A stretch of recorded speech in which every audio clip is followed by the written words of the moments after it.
আমরা চাই না এদেশে চাঁদাবাজি দখলবাজি থাক, ঠিক কিনা বলেন? এদেশে কোনো দুর্নীতি থাক, টেন্ডারবাজি থাক, এগুলো আমরা চাই। এবং আমরা দেখেছি ক্ষমতার পালাবদল যখন হয়, এক সরকার যায় আরেক সরকার আসে, তখন দুর্নীতির ফিরিস্তি আমরা জানতে পারি, এর আগে জানতে পারি না। প্রতিটা দলের ভেতরেই আমরা এই বাজে চর্চাটা দেখেছি।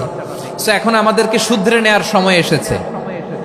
এটা এই সুন্দর সময়, নতুন প্রভাতের বাংলাদেশ, নতুন ভোরের বাংলাদেশ।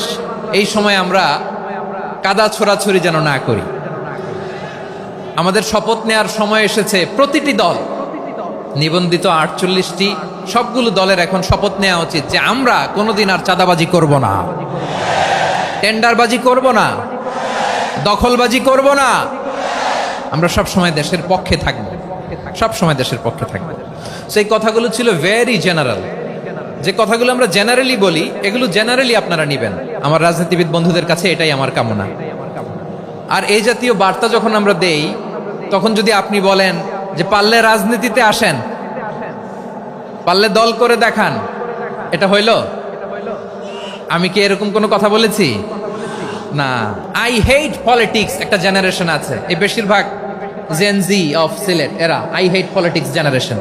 এরা পলিটিক্সকে পছন্দ করে না। তো কেন করে না, এর দায়ভার আমাদের আছে না নাই? আমি একজন মুফাসসিরে কোরআন, আমি একজন আলেম, এর বাইরেও আমার সবচেয়ে বড় পরিচয় I am a citizen of Bangladesh. আমি বাংলাদেশের একজন সাধারণ নাগরিক।